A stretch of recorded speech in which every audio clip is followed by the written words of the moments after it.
आम पुलिस शांति बैठक अनुष्ठित सेक्टर 19 थाना आम पुलिस तरफ आसंता गणेश पूजा उपलक्षे एक शांति बैठक थाना परिसर में अनुष्ठित हो थाना प्रभारी रंजन कुमार नायक आवाहकत्व आयोजित यह कार्यक्रम आम पुलिस सम्मुख डॉ सुमन दत्त उपस्थित कार्यक्रम लक्ष्य और आभिमुख्य संपर्क में वक्तव्य रखिते। थाना प्रभारी श्री नायक आगामी 27 तारीख दिन होगा श्री गणेश पूजा किपरि शांति श्रृंखला सह पालन कर समस्त मध्य ऐक्यबद्धता और भाईचारा सृष्टि हेब ता उपरि गुरुत्वारोप करथिले।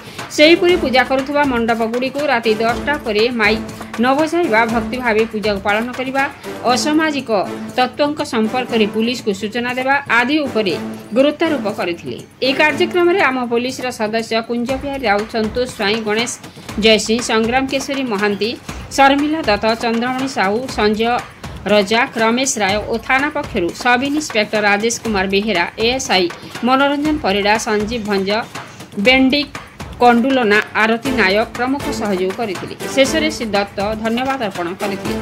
राउरकेला कुंज बिहारी राउत का रिपोर्ट, मसीहा न्यूज।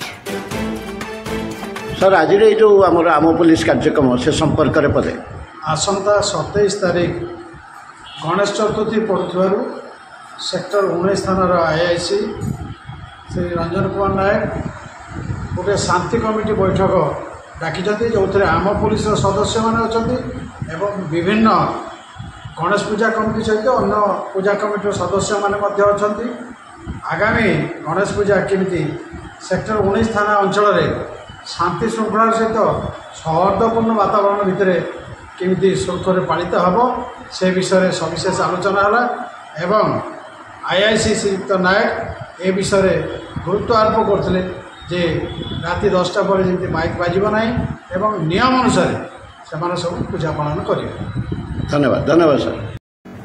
आपण मसीहा न्यूज यूट्यूब चैनल को सब्सक्राइब कले कि जदि करनाहांती एबे करनियंतु। एहा सह मसीहा न्यूज रो फेसबुक पेज को और ट्विटर को फॉलो करंतु।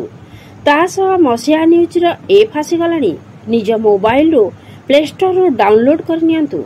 जय जगन्नाथ।